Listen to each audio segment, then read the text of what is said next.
ওহ, বড্ড ক্লান্ত হয়ে গেছি। গাছের ফল জল সবই তো শেষ হয়ে গেছে।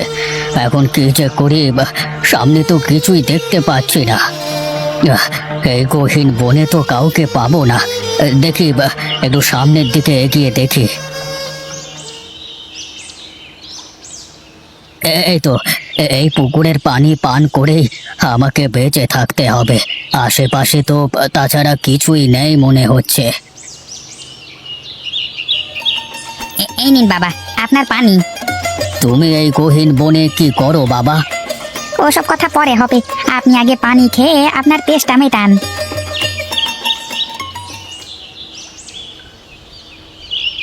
চলুন সাধু বাবা, আমরা ওই গাছের নিচে গিয়ে বসি। বলো বাছা, তুমি এই গহীন বনের ভেতরে একা একা কি করছিলে? আমার ঘর বাড়ি কিছুই নেই বাবা, এই জঙ্গলেই থাকি।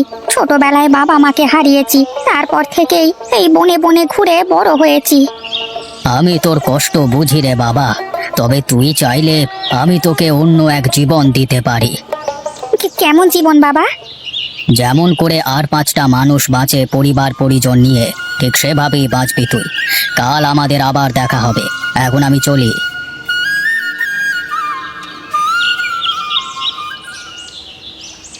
আমাকে তোরা মাফ করে দিস রে মা। লোকে বলে মেয়েরা নাকি বাবা মায়ের বোঝা, কিন্তু তোরা আমার কাছে সোনার টুকরো। তোমাকে না কত করে বলেছি বাবা, আমাদের নিয়ে তুমি চিন্তা করবে না কখনো।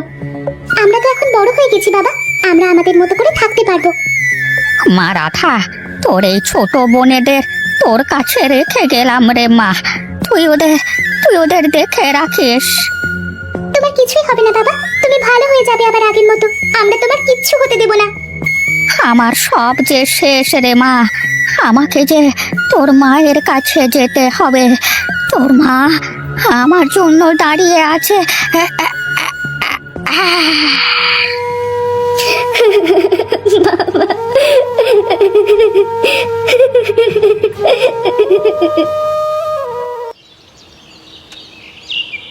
আপনি এসেছেন সাধু বাবা, আমি আপনার জন্যই বসে আছি।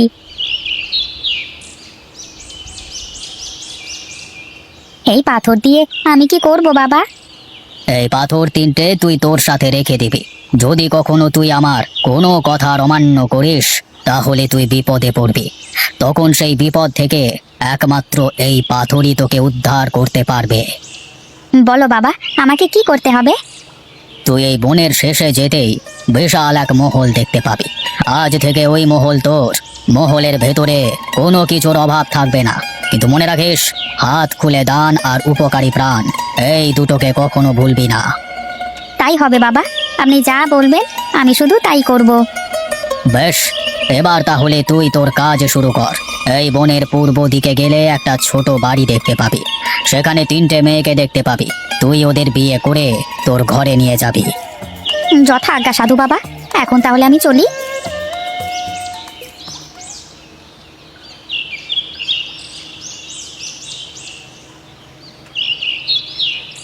হো হো হো, একটু জল পেতে পারি কি? একটু দাঁড়ান, আমি আপনার জন্য পানি নিয়ে আসছি।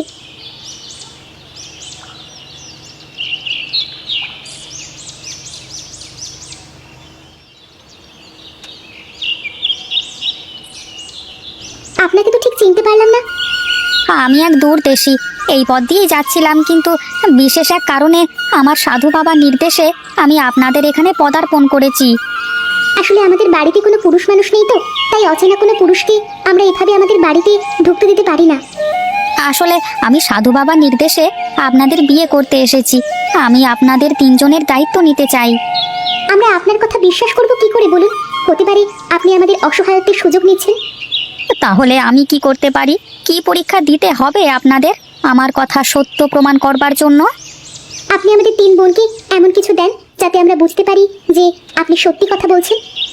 এটা হলো সাধু বাবার দেওয়া মূল্যবান পাথর, তোমাদের 3 জনের কাছে রাখবে। আমি যদি কখনো কোনো বিপদে পড়ি বা আমাকে তোমরা না পাও, তাহলে এই পাথর 3টে এক জায়গায় রাখলে আমি সেই বিপদ থেকে উদ্ধার পাবো।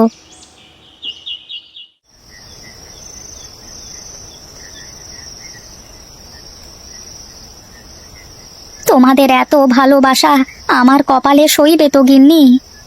আমরা তিন বোন যতদিন বেঁচে থাকবো ততদিন আপনাকে এভাবেই সেবা করে যাব। আর যদি বাবা বেঁচে থাকতো আমাদের এভাবে দেখে কতই না খুশি হতো। আজ বাবার কথা বড্ড বেশি মনে পড়ছে। কাঁদিস নি রে বোন আমার, এখন তো আমাদের সুখের সময়। বাবা হয়তো আমাদের এভাবে সুখেই দেখতে যেত। শোনো তোমরা, যদি কখনো কোনো কিছুর দরকার হয় তাহলে তোমরা আমাকে বলবে, আমি তোমাদের সব চাওয়া পূরণ করব। আমার খুব শখ, আমি গরিবদের মধ্যে খাবার বিতরণ করব, সবাইকে মন খুলে খাওয়াবো। বেশ, তাই হবে। আমার ইচ্ছে সবাইকে বস্ত্র দান করব। অন্ন আর বস্ত্রের চেয়ে বড় কিছু দান যে আর নেই। বেশ, তোমার কথাও থাকলো। তুমি কি চাও ছোট গিন্নি? আমার কিছুই চাওয়ার নেই, আপনি আমাদের জন্য এত কিছু করছেন, আপনার যাতে মঙ্গল হয় সেই প্রার্থনাই করি। আজ আমাকে বড় ভাগ্যবান বলে মনে হচ্ছে। আমরা তিন বোন আজীবন আপনাকে এভাবেই সেবা করে যাব।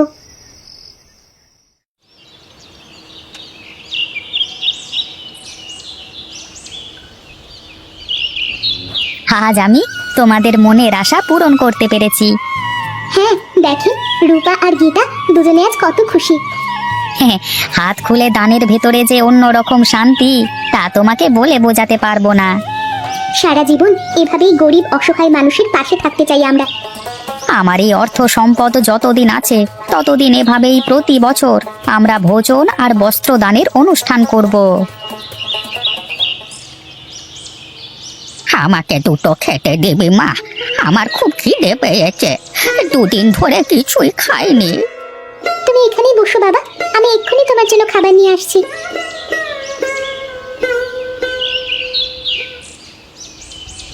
বাবা, দুদিন ধরে কিছুই খাইনি, দুটো খাবার দেবে বাবা? ও, বাড়িতে আসতে না আসতেই সেই একই কাজ। তুমি বসো, আমি ভেতর থেকে তোমার জন্য খাবার দিতে বলছি। এ কি, এখানে এই দেখা ছিল কোথা থেকে? আগে তো চোখে দেখিনি। এই নিশ্চয়ই তাহলে ওই বৃদ্ধেরই কাজ হবে। কিন্তু দিদি, আমি তো তাকে বসতে বলে ভিতরে গেলাম। আচ্ছা, যা হয় হয়ে গেছে, তা নিয়ে আর ভেবে লাভ নেই। এখন চল ভেতরে চল, উনি আসুক, তারপর সব দেখা যাবে। এমনটা তো উনি আগে কখনো করেনি। কোথাও গেলে তো আমাদের বলেই যেতেন। জরুরি কোনো কাজে বাইরে গেছেন হয়তো, আমাদের বলার সময় পাননি। কিন্তু উনি তো বাড়িতে আসার কথা বলেই গিয়েছিলেন। আমি তো ওনার জন্য তার পছন্দের ক্ষীর রান্না করেছিলাম। তাহলে কোথায় গেলেন উনি আমাদের কিছু না বলে? আচ্ছা দিদি, একটা কথা ভালো করে ভেবে দেখো তো, যেদিন থেকে উনি উধাও সেদিন থেকেই তো উঠোনে ওই গাছটা চোখে বেঁধেছে। আর তাছাড়া আমরা তো এই বৃদ্ধকে তাড়িয়েও দিইনি। হ্যাঁ, এটাও তো হতে পারে, কিন্তু আমরা কি করে বুঝবো? উনি আমাদের বলেছিল উনি কোনো বিপদে পড়লে যেন আমরা আমাদের এই পাথর তিনটে একসাথে করে রাখি, তাহলে উনি মুক্তি পাবেন। হ্যাঁ হ্যাঁ, তাই তো, আমি তো ভুলে গিয়েছিলাম। যা তোরা যা, পাথরগুলো নিয়ে আয়। এবার আমরা এই গাছের গোড়ায় পাথর তিনটে রেখে দেখি কি হয়। এ কি, আপনার এই অবস্থা হলো কি করে? সেদিন যে বৃদ্ধকে তোমরা খাবার দেবে বলে এসেছিলে, আমি সেই বৃদ্ধের সাথে একটু খারাপ মনে কথা বলেছিলাম, যার জন্য আমার এই শাস্তি হয়েছে। তোমরা সঠিক সময়ে আমাকে বাঁচালে পাথর তিনটে দিয়ে। এজন্যই তো বলি, গুরুদেবের সে কথা ভুললে চলবে না কখনো। হ্যাঁ গিন্নি, মনের ভেতরে হিংসে অহংকার রেখে যতই দান করো না কেন, তাতে কোনো লাভ হবে না। তাই তো আমাদের সবাইকে হতে হবে অহংকার মুক্ত। আপনার জন্য চিন্তায় চিন্তায় কদিন ধরে ঠিকমতো না খেতে পেরেছি, না ঘুমোতে পেরেছি। বেশ তো, এখন চলে এসেছি, এখন শান্তিতে খাবে আর ঘুমাবে শুধু।